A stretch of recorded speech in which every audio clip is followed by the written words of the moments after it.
Convidamos para a mesa do lado o professor Sérgio Pires.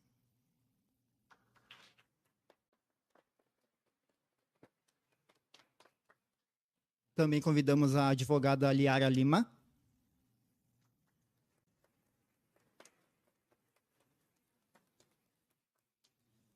E a egressa Nadine Casale.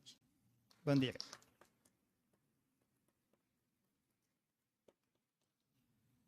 Vamos aos pronunciamentos.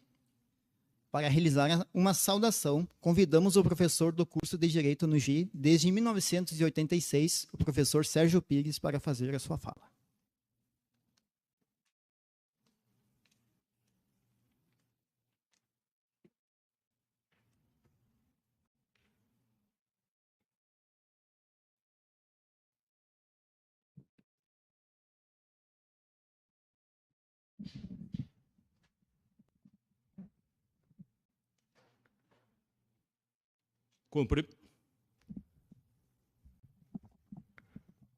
Cumprimento a vice-reitora de graduação, Bruna Comparse, que representa juntamente com o vice-reitor de pós-graduação, pesquisa e extensão, Daniel Baggio, o nosso magnífico reitor.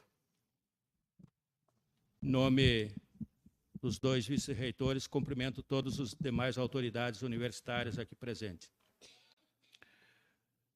Cumprimento também, entre as autoridades convidadas, o excelentíssimo senhor diretor do Foro da Comarca de Juí, juiz de direito Eduardo Giovelli. Em nome dele, cumprimento todas as autoridades civis, militares, que nos honram com a presença neste ato acadêmico e solene. Cumprimento também a colega de trabalho, a advogada Liemar Schemer Lima, que, em seu nome, cumprimento todos os demais trabalhadores que atuam na Fidene Unijuí e nas demais mantidas que fazem parte desse complexo universitário e acadêmico. Cumprimento também prezada egressa Nadine Bandeira, que representa neste ato, juntamente com a presidente do Diretório Acadêmico do curso de Direito, Jaqueline, os alunos, as alunas dos cursos de graduação, pós-graduação, que temos a honra de manter nessa instituição. Sintam-se todos saudados por este professor, digamos assim, e quero registrar aqui, senhoras e senhores, alguns aspectos desta caminhada que foi relatado aqui no início e que está envolvida, de certa forma, com a minha vida profissional. São 4 décadas, 40 anos, e o primeiro aspecto que acho que deve se registrar é uma referência ao ambiente que tínhamos em 1985. A primavera de 1985 foi muito rica, porque estávamos no momento em que se acreditava que realmente nós constituiríamos a retomada da democracia no nosso país. O país começou a caminhada da redemocratização em 1979, uma lei da anistia, um grande movimento que envolveu muitos e muitas brasileiras e brasileiros e que culminou de uma forma extraordinária com o processo denominado Diretas Já, um grande movimento de massas que, em abril de 1984, chegou a reunir 1,5 milhão de pessoas nas ruas da cidade de São Paulo. Nós tivemos o ápice do movimento pela retomada da democracia nesse momento, mas, infelizmente, não foi aprovada a chamada emenda Dante de Oliveira, por escassos 22 votos, deixamos de aprovar naquele momento as eleições diretas para presidente. Mas, mesmo assim, o ciclo militar se encerrou porque houve a eleição de um civil, Tancredo Neves, que inaugurou aquilo que se chamou, então, de Nova República. E a Unijuí foi a primeira universidade da Nova República. Foi uma espécie de presente dado a uma militância política, mas, acima de tudo, acadêmica que tinha aqui nesta cidade, nesta região. Eu, à época, era aluno da instituição do curso de filosofia. E o ato de criação do direito, do curso de graduação em direito, foi um dos primeiros atos de autonomia universitária exercida, então, pela recém-empossada reitoria. O reitor, pai do nosso vice-reitor, o professor Baggio, não é, acatou a ideia de que, talvez, daquele momento em diante, o curso de Direito teria uma importância maior, porque, afinal de contas, viveríamos um espaço de amplitude da ordem jurídica, dos direitos individuais, coletivos, e já se falava dos direitos humanos. Então, foi nesse ambiente que nós criamos essa situação. Para os senhores e senhoras terem uma ideia, a universidade foi criada por um ato oficial do governo da Nova República em junho de 1985. O curso de Direito, então, foi criado em outubro.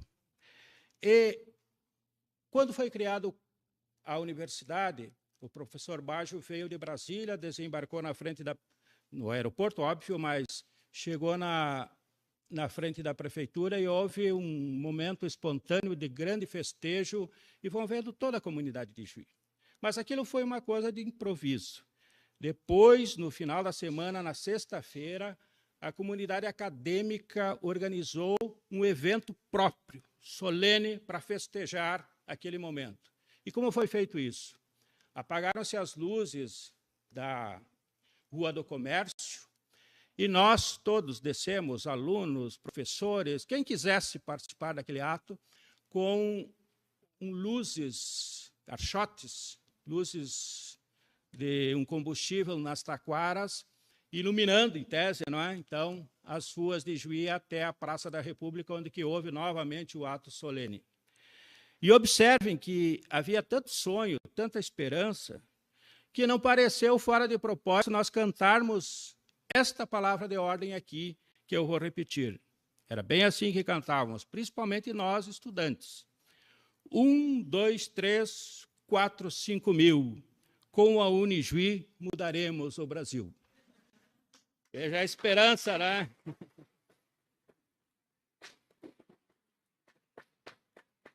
É claro que as coisas não foram bem assim, mas essa é uma outra história aí que nós vamos contar, todos vão contar conjuntamente em outras oportunidades. Em outubro de 1985, como eu disse, eu era aluno do curso de filosofia. Eu fazia política estudantil, tinha sido presidente do diretório acadêmico de ciências humanas e era professor do ensino médio, professor da CNC. As únicas pessoas jurídicas que assinaram minha carteira de trabalho foi a Unijuí e a CNC. Eu trabalhei em 3 lugares da CNC. Ensino médio em Coronel Bicaco, eu era professor. Depois trabalhei em Campo Novo e depois trabalhei no IESA, né, que também é ligado ao CNC. Eu tinha me formado com 21 anos de idade. Nessa ocasião, eu tinha 23 anos.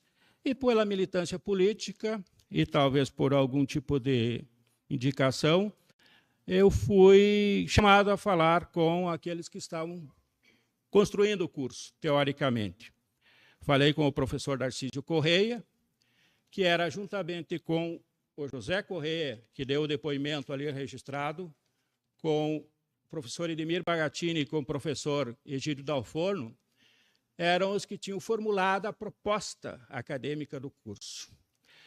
Grande incentivador da proposta política, quem dava sustentação política para a proposta, era o professor Mário Osório Marques. Ele acreditava que tinha se esgotado o tempo dos cursos mais tradicionais da Unijuí e que havia espaço para o curso de Direito. E ele acertou isso. Durante um largo período de tempo, o curso de Direito foi, além de tudo que foi dito aqui, também um sustentáculo econômico do nosso projeto. Coisa muito diferente do momento atual, mas naquele momento, o curso teve também essa importância. Havia uma grande procura, né, para as matrículas, sempre se criava mais vagas, porque isso parecia que, né, era importante em termos também econômicos para o futuro das pessoas. Então, eu falei com ele e fui enviado ao professor Paulo Friso, que era o diretor do Centro de Estudos Socioeconômicos, que correspondia à faculdade, né, nas outras instituições aí tradicionais. Tinha a reitoria e 3 unidades desse tipo, e aqui a nossa era o Centro de Estudos Socioeconômicos, cujo diretor era o professor Paulo Friso. E aí, então, eles me indicaram e o professor Baggio foi que me assinou a carteira, então, no dia 1º de março de 1986, quando o Plano Cruzado foi decretado no dia 28 de fevereiro de 1986. Eu comecei a trabalhar ganhando a metade do salário que tinha contratado, porque houve uma reformulação total da economia. Foi um dos atos, digamos assim, de intervenção no domínio econômico mais fortes que aconteceu na história do nosso país, o denominado Plano Cruzado do Gilson Funaro e do presidente Sarney. Bom, e fui estudar em Florianópolis. Quando voltei, dei aula durante todo esse período aqui, exerci por 2 vezes o curso a coordenação do curso, 2 mandatos, e fui diretor desse Centro de Estudos Socioeconômicos aí, que era responsável digamos assim, pela parte administrativa de todos esses cursos de economia, administração, ciências contábeis e direito. Portanto, eu participei da ascensão do projeto de direito da Unijuí. No início, havia aquilo que foi dito ali, essa perspectiva crítica. Usava-se um termo à época que nós achávamos que era adequado, denominado de direito alternativo, com uma ideia de diversos matizes, mas que dizia a respeito à teoria do conhecimento, epistemologia, ou seja, uma formulação, uma relação sujeito-objeto diferenciada. Havia um aspecto que envolvia o ensino do direito, com práticas que deveriam de ser não tão dogmáticas como era o costume naquela ocasião, e também, por fim, aquilo que foi dito ali, aquilo que se chamava de uso alternativo do direito, que é, mal comparando, não é,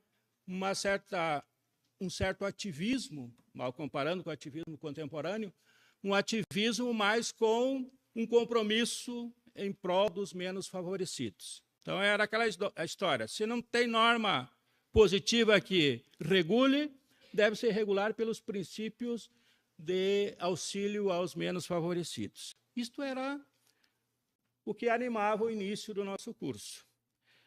Para as senhoras e os senhores terem uma ideia, em 1991, por um esforço muito pessoal meu, nós criamos aqui uma revista de debates. Chama-se, até hoje ela existe, ela é coordenada hoje, pelo que sei, pelo professor Douglas César Lucas, chama-se Direito em Debate. E naquela ocasião eu disse sobre isso aí, que estou falando do direito alternativo, e sobre qual era o compromisso do nosso curso, o seguinte: entendemos que o direito pode e deve ser visto como uma instância fundamental na transformação social. Numa época de profunda crise de projetos globais, imagine, 91 é um pouquinho parecido com hoje, né? Uma época de profunda crise dos projetos globais de organização da sociedade, não se pode pensar na construção de uma nova utopia social ou mesmo na possibilidade de reformas se entregarmos o debate jurídico aos dogmatas, eternos servos da norma positivada e legitimadores de qualquer poder instituído. Então, isto era a formulação inicial. Como eu disse, né, o ambiente inicial era de uma primavera muito, muito festiva, né? Claro que veio invernos rigorosos, duríssimos, né? E eu vi o curso passar por muitas provocações, por muitas crises e muitos desafios. Mas quis o destino, né, que ele sobrevivesse com essa pujança que tem até hoje, né? Quis o destino que eu estivesse, digamos, de alguma forma, né, imbricado com isto, né, como um dos agentes, talvez com pouca participação, mas uma participação periférica, mas pude acompanhar para e passo o que aconteceu. E hoje, né, nos orgulha, inclusive, que nós tenhamos, entre as nossas joias mais ricas, este projeto de pós-graduação com os cursos de mestrado e doutorado, notadamente nesta área, né, de direitos humanos, que me parece ser absolutamente necessário no ambiente contemporâneo que enfrentamos. Então, veja, só me resta agradecer ter tido essa oportunidade de participar até aqui. Estou aqui tranquilo, né, sem ressentimentos e sem dores, né? Na minha idade, isso é uma coisa fantástica, né? Tem dias que eu acordo e não tenho nenhuma dor, né?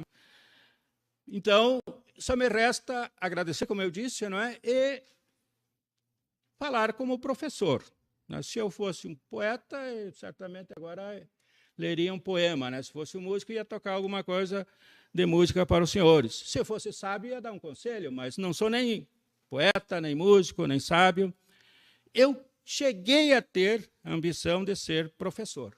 Como eu disse, comecei lá em 1984, no ensino médio da CNC, tenho mais de 40 anos de sala de aula como, aspas, professor, afora o tempo que fui aluno, eu vivi a maior parte da minha vida dentro de uma sala de aula, né? Com certeza. Porque, veja, fui professor e aluno durante um período até talvez maior. Então, nessa situação, me permitam os demais, aqueles que têm sabedoria, aqueles que têm conhecimento, aqueles que têm experiência, e que nessa condição eu indique, eu consigne algumas coisas que acho interessante para os jovens, né? Afinal de contas, o que nós queremos é que os jovens continuem essa caminhada do Brasil, do Rio Grande do Sul, da nossa região e da nossa cidade e do nosso município de Ijuí. Quem me conhece sabe que eu gosto muito, né, dessas alegorias, assim, de citar pessoas que eu acho que são importantes e inteligentes. Eu vou fazer 3 breves citações e encerro. Primeira, Jorge Luiz Borges, a quem eu admiro muito, ele era professor de literatura inglesa na Universidade de Buenos Aires. Imagine, ele era professor, Jorge Luiz Borges. Então, os alunos, né, configuravam exatamente aquilo que Maquiavel falava do príncipe, né, como o príncipe deveria ser visto, né, admirado e temido, né? Porque as pessoas admiravam ele, mas tinham medo, imagine, né, ser aluno do professor, o que o professor vai fazer em sala de aula? E alguns perguntavam, né, tinham audácia e se aventuravam a perguntar o seguinte: professor, o senhor exige muitas leituras nas suas disciplinas? E ele dizia, absolutamente, não exijo nenhuma leitura. Como é que eu vou exigir que alguém seja feliz? Ser feliz a gente não exige. Segunda coisa, porque essa relação que a gente trava aqui, há uma eterna confusão entre o que é ser, aspas, aluno e o que é ser, aspas, professor. Há uma passagem na obra de Bertolt Brecht, que foi um dos maiores dramaturgos da Alemanha e do mundo, né? Ele foi genial em diversas dimensões do teatro e também escrevia peças, e muitas peças, e com grande qualidade. Escreveu uma em especial chamada A Vida de Galileu, que refere-se, retrata-se exatamente aquilo que todo mundo conhece, né? Que Galileu foi submetido a julgamento pelo Santo Ofício e injustamente condenado, calado, né? De uma forma equivocada. Mas, na peça que ele escreve, na chamada rubrica que antecede o 6º ato, está escrito o seguinte, que um em especial, e talvez mais do que um dos seus julgadores, compreenderam e concordaram com o que Galileu disse. Ele escreveu, a tradução aqui talvez não seja muito boa, né, não dá a dimensão da qualidade do verso, mas ele colocou nessa rubrica o seguinte: e viu-se o que é raro se ver, um professor que também queria aprender. Clávio, servo de Deus, deu razão a Galileu. Isso dá esperança, né? Que nas piores circunstâncias é possível um professor, ao invés de querer ensinar, também se dispor a aprender.